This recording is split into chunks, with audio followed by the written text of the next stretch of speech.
Welcome back to the Lipoedema Podcast. We are your hosts, Shell and Tiana, and today we are joined by a special guest, plastic, reconstructive and cosmetic surgeon, Dr. Adrian Brooks. Dr. Brooks, thank you so much for joining us today. Good morning, everyone. Thanks for having me. It's a pleasure, and I'm just going to kick right off because I'm sure we've got lots to talk about. How did you come to learn of lipoedema, and when was that? That would have been probably around 2015 or 2016, I think, from a patient who I was about to operate on, who at the time was a weight loss patient. And that was the type of surgery I was focusing on in my career, mainly skin reduction and lipocontouring. And she came to see me, and during the consult, she told me that she had lipoedema. And I think I mentioned this at the conference last year. I corrected her and said, I think you mean lymphedema, because that was something I knew about. And she said, no, lipoedema. Yeah. So rather embarrassingly, I had to ask her what that was and Googled it.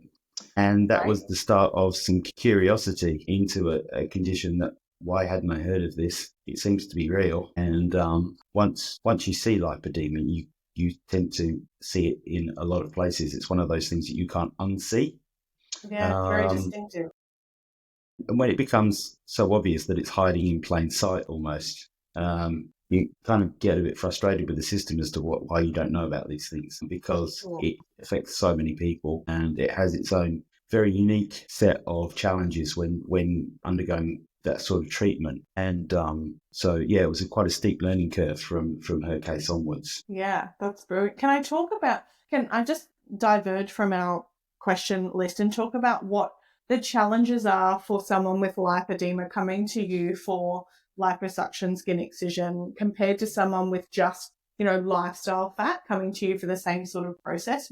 What's the difference in how you treat them? Completely different. Firstly, lipoedema patients come with a completely different motivation depending on their age and their severity, the stage of the disease. So the first thing that we get across is that we understand that this isn't often a cosmetic consult.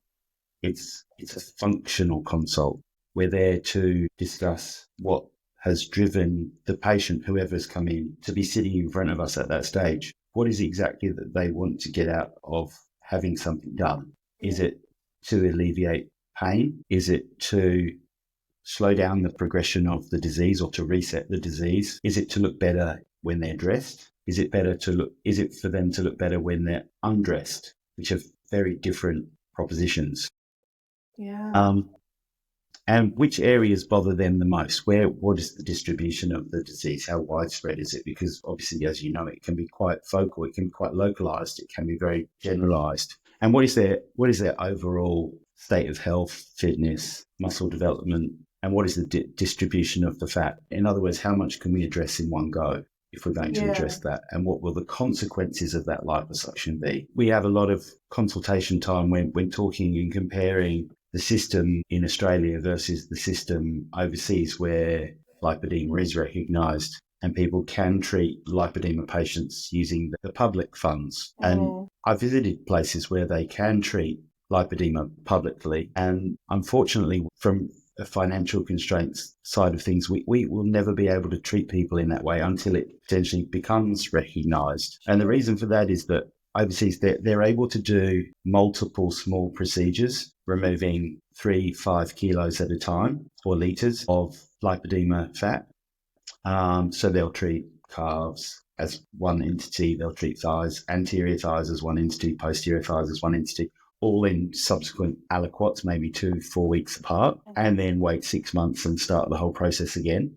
And that would be an absolutely wonderful way to go about treating people, because it gives the skin a lot more time to recover. It doesn't involve a great deal of bleeding or blood loss. There isn't the huge amounts of fluid shifts that we experience if we're doing large volume liposuction, etc.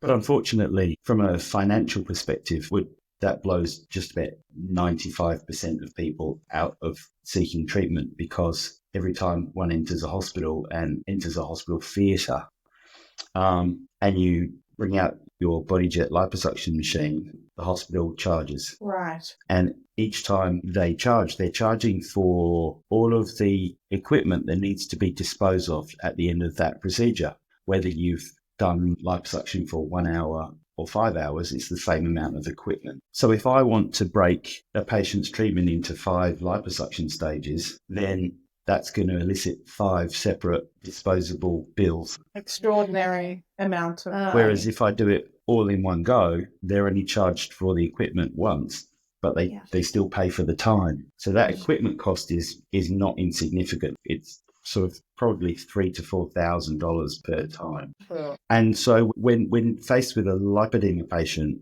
we have to counsel them often that we're treating much more in one go than we would do if it was a cosmetic patient. Right. To come back to answering your question, in order to be able to create a meaningful difference, to treat both legs, to treat them all at once in one session. And that's going to come at a cost, when you're removing up to 20, sometimes 30 litres of lipedema tissue in one session in 4 or 5 hours, that's going to come with a significant recovery. Yeah, for sure. Is that why there's limitations on how much some people can take out in one session? I've heard this 5 Are willing to, yes. There are recommendations, but that's really in regards to cosmetic liposuction, and that's why it's a distinctive entity. Okay. If I was to stick to those guidelines, there'd be a lot of very unhappy people because it would make very little difference to most of our more severe sufferers. And it always amazes me just how much there is even in carbs, for example, where you think, there can't be that much, and suddenly you've removed 5 litres from two carbs. Yeah. And then you haven't even got to the thought, it's incredible how much comes out. Yeah. Forgive me for wanting some validation for our listeners, but do you see the difference in the look of lipedema tissue compared to normal lifestyle fat? 100%. Yeah. Yeah. There's a very easy answer, yes. Yeah. It makes us feel good. I think we've both gone through that feeling of what if I'm just fat? What if I'm just, what if it's just lifestyle fat and I'm gaslighting myself? I think I'd get lynched if I said no to that answer, wouldn't I? I don't know. We're trying to be as truthful as possible, but I guess we always need that validation. Even amongst, dare I say, normal individuals, there's a huge variation on the appearance of fat in the liposuction aspirate. And I think it has a lot to do with the person's makeup and their diet. It is a strange phenomenon because another one of my passions is performing fat transfer for breast, either reconstruction following cancer or following removal of implants, because I don't use breast implants. If someone wants breast augmentation or restoration, then I do that using their own fat. So we pay a lot of attention to what comes out in the tubing, and part of the consult for someone who's coming in for fat grafting is to say, we harvest fat in the same way each time, we process fat in the same way each time, we inject fat in the same way each time, and there's 2 further variables that will influence your outcome. And that's the quality of your fat and how you look after it when it's been placed in the place that it's going to. And those 2 factors we can't influence. And we can tell you how to look after your breast and what not to do, but we can't influence what your fat looks like until we see it coming out in the tube, and we process it, and then we get some idea of how cellular it is. In other words, sometimes we just see yellowy liquid coming out, and that can vary in intensity of colour from orangey yellow to very grey coloured yellow.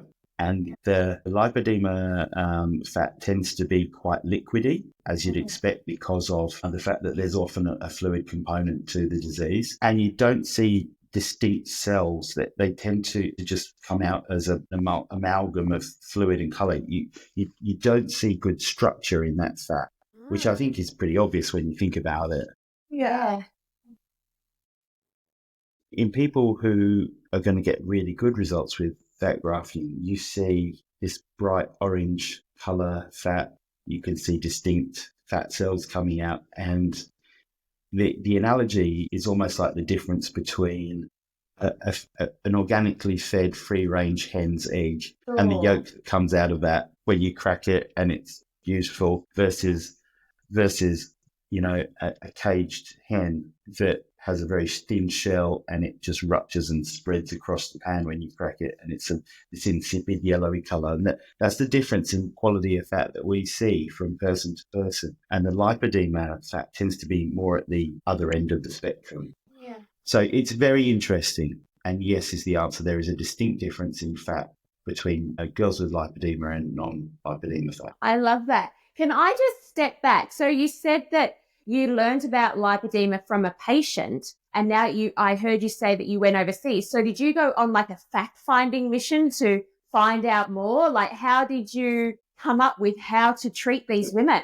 So it was sort of coincidence of timings in that I'd already been overseas on fact-finding for other things, which was to learn more advanced techniques for fat grafting, because that was what I was alluding to earlier, was one of the things that I really wanted to concentrate on. And so I found myself in Geneva and Paris with a couple of European guys who advocated for use of body jet for harvesting fat for fat transfer, on the basis that you're able to control the pressures that you're harvesting with, so you can lower the pressures really nicely, and it's a more gentle form of liposuction, so you don't damage the fat cells as much that you would then want to obviously put back in. And so I came back to Perth from that trip, which was around the same time, and bought a body jet liposuction machine. Around the same time, I found out from the patient what lipedema was. So it was purely coincidental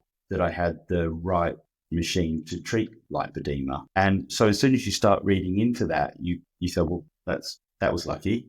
Yeah. And Sounds then like it was meant to be. The universe. Yeah. and then because Perth's a reasonably small place, and so it doesn't take long if you treat a couple of people with lipedema for you to then attract more people with lipedema, just because lipedema patients talk a lot to each other.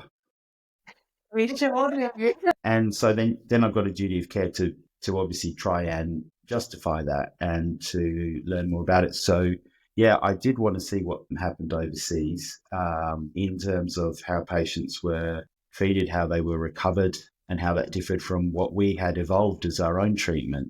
Because we've learned from trial and error. Still we get caught out occasionally, because lipedema patients don't just have lipedema, they have all sorts of other medical conditions as well. Yeah. But on the whole, our treatment regime has modified and evolved over time based on what we've learned. And my trip to Germany last year kind of solidified that we were doing okay in terms of what we have inferred ourselves just from treating ladies over time and what we've learned. And obviously the help that we get from our therapeutic colleagues, that all of the dietitians and occupational therapists and physiotherapists that help us to rehab patients afterwards. So I think that answers the question. That's how I kind of learned. But yeah, it does involve some travel. Yeah. To nice places. To do these cases. Oh, Germany in the middle of winter wasn't that nice. It was free. What an experience. But yeah, I'm not complaining about going to clinics in Paris and Geneva. Yeah. No, that was pretty good. Very cool. All right, let's go back to your treatment plan specifically. So, in the community, we hear getting to a point where we're surgically ready or surgery ready. And what does that mean for you and your patients? What constitutes your patients at being ready for liposuction for lipedema? Okay, so from our perspective, fit and strong are really important starting points, because recovery is no laughing matter, it's a marathon. And so I don't want to be removing non-lipedema fat if I don't have to be. In other words, I want to be doing as little as possible. Yeah. So getting in as better physical shape as possible is really important. And I don't mean just losing weight, I mean building muscle. So Yeah. I'm not so obsessed with the scales. I'm more thinking about a level of physical fitness. And if someone is overweight as well, then we'll give consideration to undergoing bariatric surgery first, and then getting to a point when where that patient is optimized from that perspective, doesn't have any more non-lipedema fat to lose. And if that is the case, then we need to obviously ensure that their nutrition is optimized from a perspective of all the micronutrients, because they're all the important healing elements. So multivitamins, pre-op, and ensuring someone's iron stores are good, because one thing we know is that they're going to need a lot of iron because they're going to need to make a lot of blood post-op. So often we'll be in contact with GPs if iron stores are not that great to optimize that. And we have to have conversations with GPs, because often they say, well, normally I wouldn't give someone an iron infusion at that level. We just try tablets first. It's like, hey, we just want to get this up quickly because we don't have time and we know we're going to lose it. So please, can we just do this? Thank you very much. And I'm not a massive advocate for antibiotics, but we do have to use them a lot of the time in lipedema patients. So we do try and take care of the microbiome. So we recommend pre and probiotics for a good period before, usually 4 weeks before, if we can. And usually we do have that amount of time, because we'll have been seeing patients usually over 3 or 4 months before they undergo any sort of surgery anyway, at least. So that's sort of diet, exercise, nutrition areas that we want to focus on. We obviously need to have seen someone a number of times to ensure that they've got a good handle on what we think is a realistic outcome for them. Ensure that that's understood and what the implications of that outcome is, whether it's going to be loose skin, etc., etc. And so we do that by showing them as many photos as we can of other people that are of a similar size and build, and show their outcomes, not only their final outcome, but how they progress through time, because every time we see someone, we take photos and store those photos. Obviously, with consent, we show those. And then there's the side of things with the therapist. So if we look at where they live and who their nearest therapist that we use is, and we would get them onto them before the operation if they haven't already started. If not, we ensure that they're happy to have their lymphopress or whatever device they use already ready to go, that they're using it every day pre-op for at least 2 or 3 weeks prior to the surgery, and getting it every day afterwards. Make sure that they've got the social network there to look after them. Make sure no one's going to be relying on them for a while. Make sure that there's people that are going to be able to drive them to and from all of their appointments. It's and make very sure holistic and extensive, isn't it? Which is, important. Well, this is it, because it's a massive thing to undergo. We're not just doing lunchtime liposuction before someone goes back to work. This is life-changing stuff. And getting that across, that this is often the biggest procedure you'll have ever undergone. Yeah. You mentioned... Sorry, Dr. Brooks, you keep going. No, but what I was going to say is getting people to understand that, a lot of people say, well, I've got a high pain tolerance, and, when I've had C-sections or I've had a gastric sleeve, and that I seem to recover okay from that. Well, okay, but that was very localized surgery. Apart from the C-section, but with a C-section, you're getting something out of that immediately that helps you recover and 100% release. that you have to take care of. It doesn't matter. You've got no choice. But with liposuction or liposuction in skin excision, you're operating over a massive area of someone's body. Often from ankle to waist, or from elbow to navel, if we're doing the upper body. And that makes a lot of things very sore, which we can't cover with local anesthetic. It's too broad an area and it doesn't go away quickly. It hurts for weeks afterwards. And over time of not sleeping and feeling rough, your pain receptors become really annoying and your resolve gets worn low at some point, no matter who you are. And so preparing someone for that is really difficult, because they think, well, no, I've got a high pain. Well, that won't happen to me. And inevitably, at some stage, it happens to everybody. And they need that support. They need that support. So having prospective patients, talk to old patients is really good. For sure. Yeah, having that community is really important.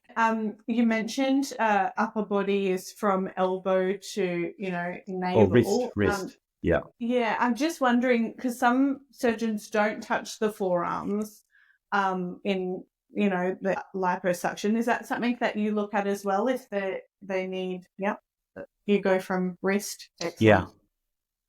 We don't want to produce people that look like Popeye. Yeah, totally. That looks worse than not treating them at all, because proportion is important, right? So if you don't pay attention to the proportions elsewhere, and you only treat that one area and think that's good, then I don't think it is. I think it just highlights the issue. Yeah. I think that's the beauty of you not only being a plastic surgeon, but also a cosmetic surgeon, and you're doing body contouring. So it's not just getting rid of the disease fat, it's making sure the proportions are right and getting as much of that contouring in as you can. Yeah.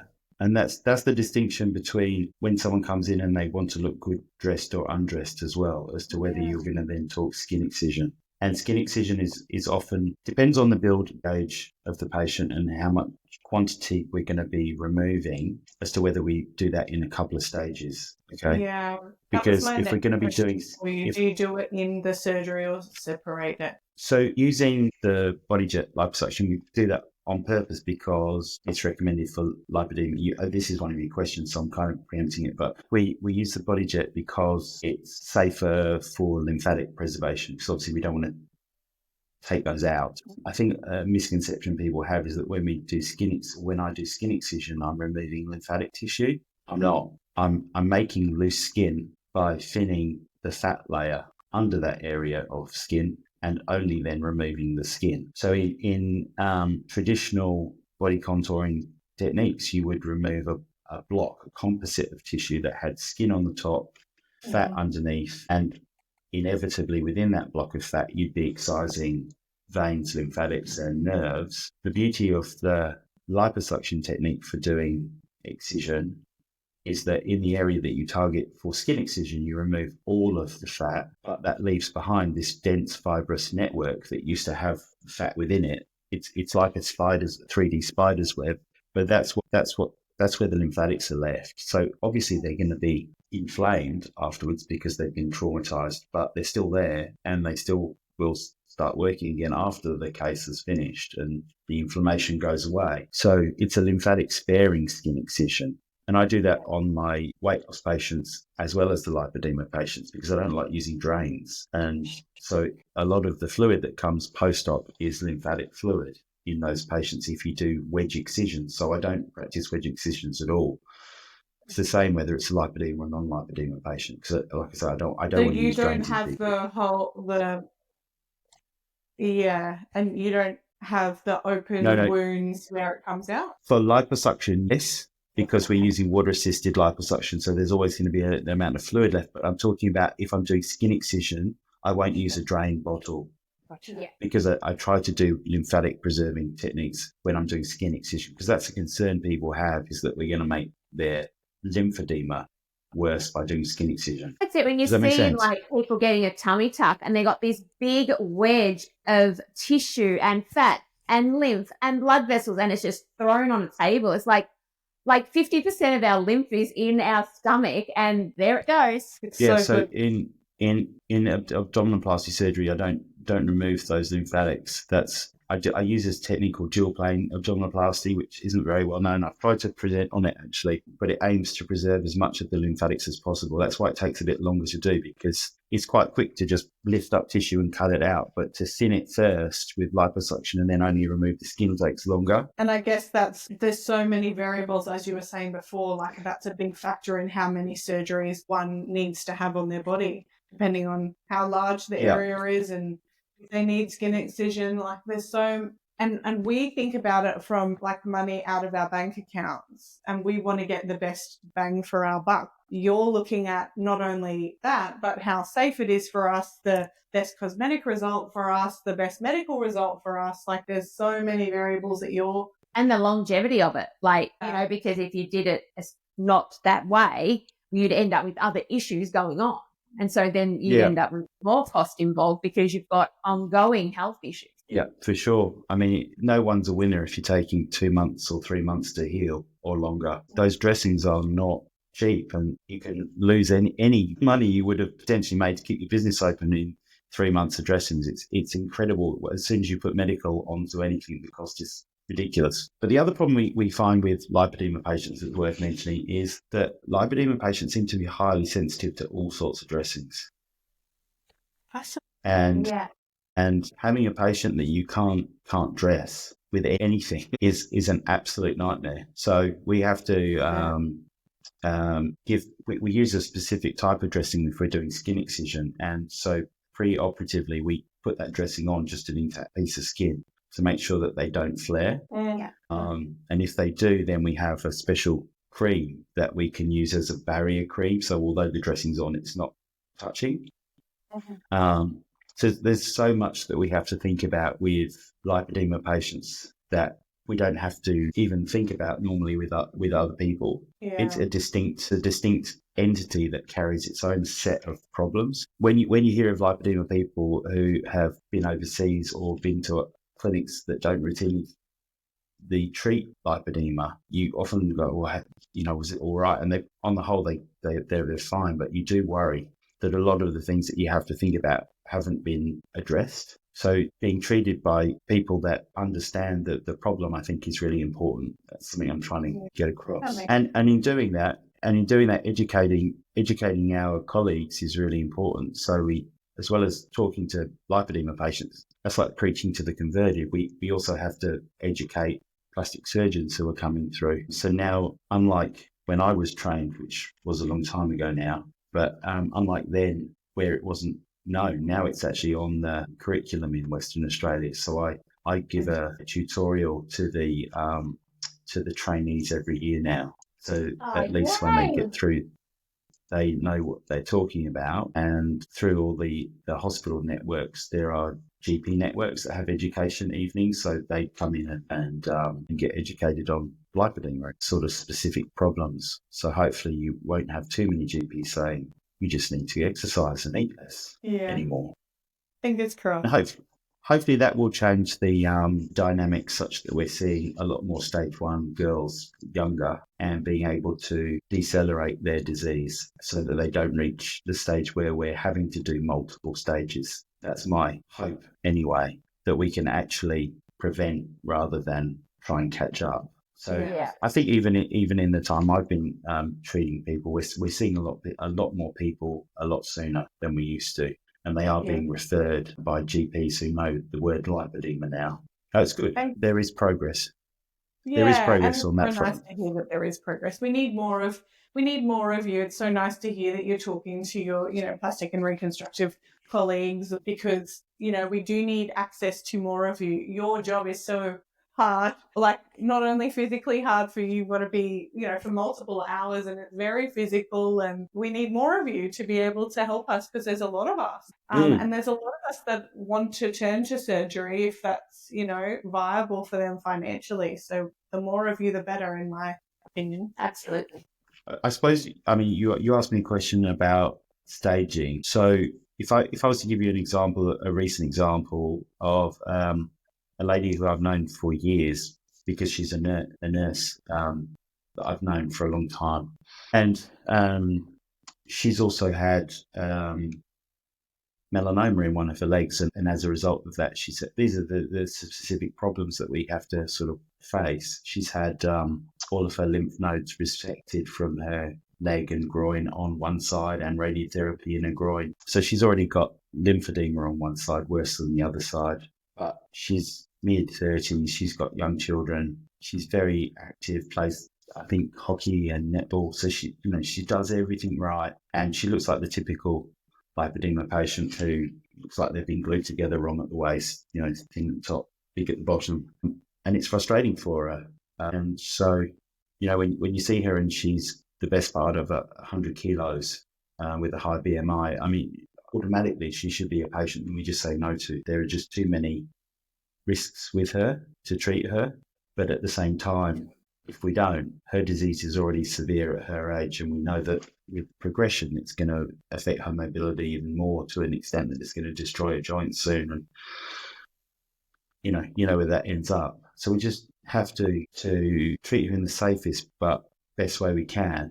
And she was so motivated that it was awesome, because in the post-op period when we're draining fluid from her legs, she knew it was painful, but she was determined. It was brilliant to see. So on her first liposuction surgery, which was about, I think, 6 months ago, she would have had around, it was high 20s, I think, litres or kilos of removal. And that was just down to below the knee, from just below the waist to just above the knee. Oh, sorry, just below the knee. Then she came back to have the second round, which was the skin removal from the waist and thigh and the residual liposuction down to the ankle. And that was done around 4 weeks ago, and another 14 litres gone. That was, I think, a 9 or 10 hour op. And when you say about the physical side for us as well, I've got a Garmin watch, and I put it high up on my arm and sterilized it with the Cortex. So I kept it on as though I was doing cardio that day, and started it as I did the operation. At the end of the surgery, I'd done 3,800 active calories from that operation. I love tracking all of that stuff on my Garmin, so that would be fascinating. With I think it was an average heart rate of 110 for the day.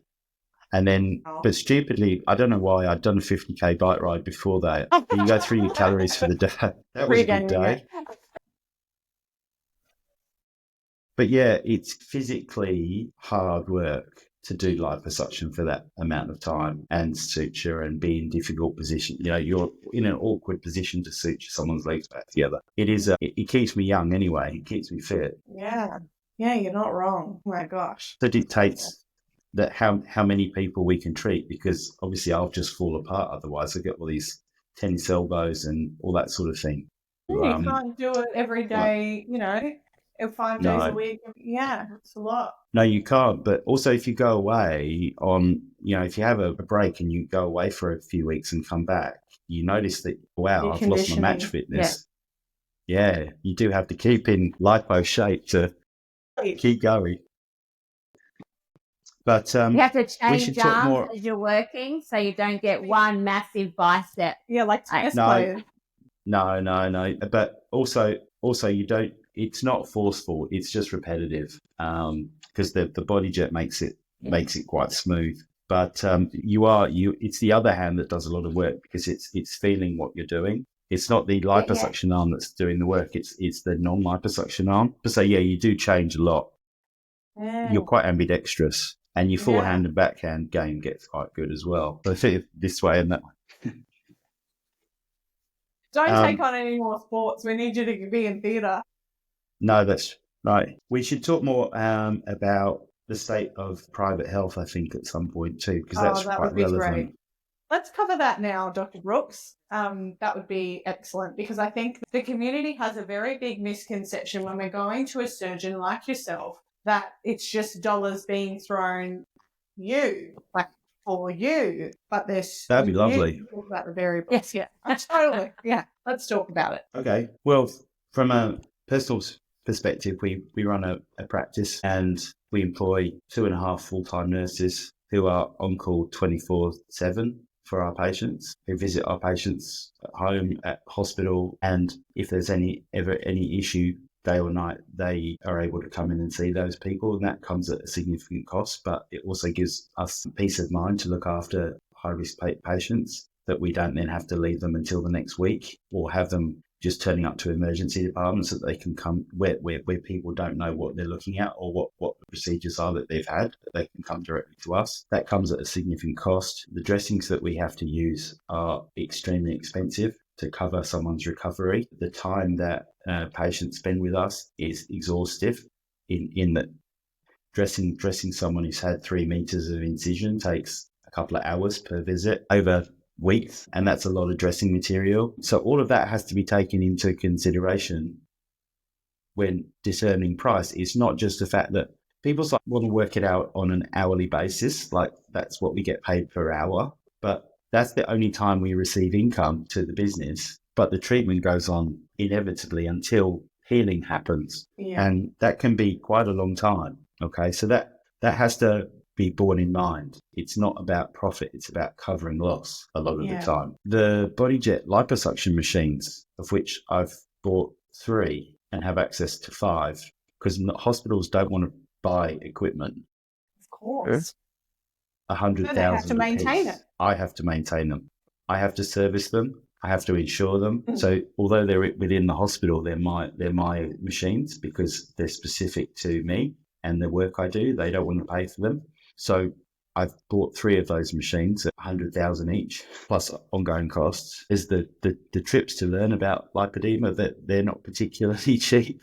And while I'm doing that, I'm not earning money. You know, there's a lot of things that people don't think of when they see the bottom line. So it's good to be able to explain that, to be honest. Plus the fact that hospitals don't like long operations being performed. They like multiple short operations being performed. They make money that way. They don't like patients who stay more than one night, especially with our cases can stay 5-6 nights. I've learned so much about hospital funding recently because I've had to. It's just an absolute minefield. So, and bleak.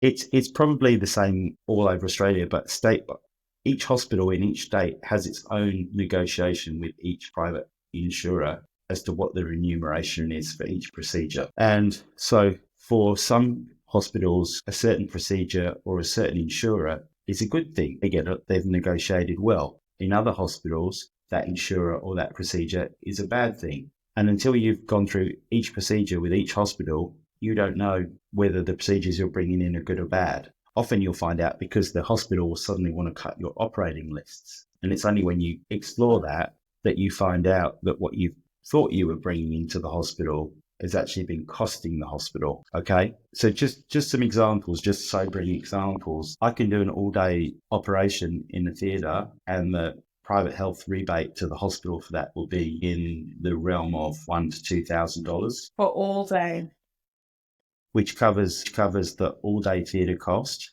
the cost of the hospital staff that are there. So there's 2 nurses or 3 nurses. There's an anaesthetic tech. There's the recovery nurses. There's the electricity. There's the equipment that we've opened. And then there's the no, let alone the 5 days on the ward of nursing care, food. I mean, everything that when you start to work it out, it's a very expensive hotel. Okay. And so when you hear those numbers coming back, you can understand why hospital admin are not keen for us to treat patients like lipedema patients. And it's not about profiteering. It's about hospitals not closing. Hospitals are closing. And so they're looking to, no, they're not getting enough money back from health insurance companies. Yeah. And that's making it very difficult. But at the same time, from our perspective, they welcome uninsured patients, and unfortunately, lipedema patients are uninsured patients. Yeah. But still, they don't want to rip people off, and so they often take a loss on lipedema patients. And so we're constantly in meetings with hospital admin to find ways to make it less costly. I mean, every week our staff are meeting hospital admin of one sort or another to find ways, and no one knows what's that's going on in the background. It takes up a lot of our practice manager's time. She's almost now an advisor to hospitals as to how to make the hospitals work more efficiently. It's incredible the role that she's now taken on, because we've had to, in order to not go bankrupt ourselves and lose all of our operating time. You know, if I was to be one of the types of plastic surgeons that just put in breast implants, for example, I would be an absolute dream prospect for a private health insurer, for a private hospital, because they're day cases. They're usually young fit girls who have very short operations. You could do multiple of them in a day. And they charge each patient a lot of money. So that would be an awesome way to make a living. But I don't believe in that. That's not how I want to be. But so as a result, we've made our own life difficult. Yeah. But at the same time, it's always been a conflict of mine being a plastic surgeon and wanting to do something meaningful and reconstructive at the same time. So lipedema kind of fits that model really well. I think it's such an important information for our listeners to know all of these variables that you deal with. And when we get our bill and go, I don't know how I'm going to afford this, we know that there's been lots of considerations involved, and it's not just for you and the anaesthetist. And like there's so many overheads and significant overheads that have to be taken into consideration. Yeah. And we want to make a sustainable model, but it has to work for everybody, right? It has to work for everybody. If it's not working for the hospitals, it's not going to work, because we can't do this treatment any other way. Otherwise, it goes back to those clinics offering, I can't mention names, but you know what I'm talking about, offering treatment in back rooms, in doctor surgeries. That's not what we need. That's very dangerous. Yeah, it'll be worse outcomes for us. Yeah.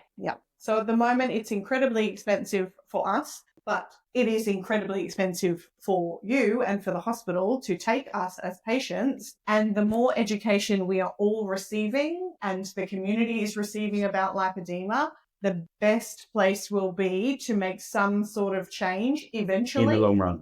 Yeah. It's just not yet. Yeah. And what that change is, I don't know, but I think, and I said this at the conference, the change has to come, the voice has to come from the sufferers. It can't come from us. Yeah. Because we're a very few individuals that are easy to silence, but you are a massive voting. We're loud. Yeah, we're loud. You make a lot of noise. And so, you know, it's through you guys, girls, that the message is going to get to government level and lead to some sort of review of costs. Whether that is something that is going to happen sooner or later, I don't know.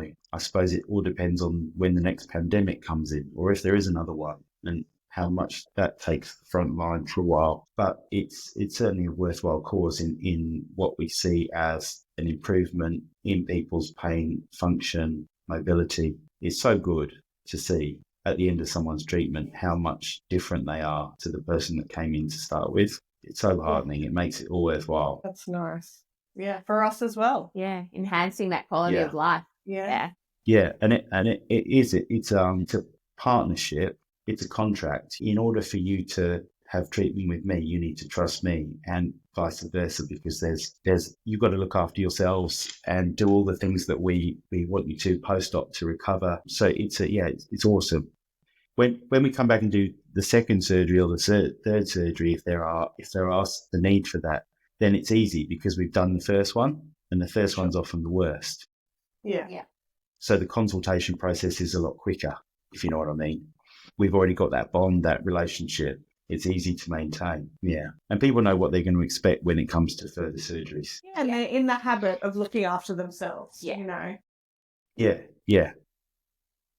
Very good. Dr. Brooks, this has been an incredible chat. We're so blessed to have you on as our guest. Before we say goodbye, where can the lipedema community find you? They can find me in Perth, Western Australia. That's a little place that's attached to Australia only. We have an Instagram page, but it's very small. We rely on patients mainly. We got audited by APRA a few years ago and targeted because we had a lot of large transformations that they thought that we photoshopped, which wasn't true. I don't do that. We just do large transformations. And so I've been quite hesitant about putting much on there now. And have a consult, then we're more than happy to show you all of our potential outcomes, good and bad. You'll get the full gamut. We don't hide bad outcomes as well. What I call bad outcomes, that means wound complications, but people always get. Part of the beauty of being a plastic surgeon over non-plastic surgeons is we have a lot of tools in our armamentarium for getting people better. So we can fix most things ourselves, and if we can't fix them ourselves, then we know a mate who can. And so we've got a big network of people to refer to. So we can always get someone to a good outcome. It's just maybe not as quick as we wanted to. But yeah, thank you for having me. It's been a pleasure. Thank you very much. Have a good weekend. Bye-bye. It's been our pleasure. I'll put your website in the show notes, and people can contact you that way as well. Thank you, Dr. Brooks. Take care. The Lipoedema Podcast 2025 is powered by Elegance Lymphatic Care. Lipoedema and its symptoms vary from individual to individual. The opinions and advice voiced in this podcast are of a personal nature and used for educational purposes. Please take away from this podcast what resonates with you, and please see your GP or preferred specialist for diagnosis and healthcare. We are Shelley and Tiana from the Lipoedema Podcast. Until our next episode, bye for now.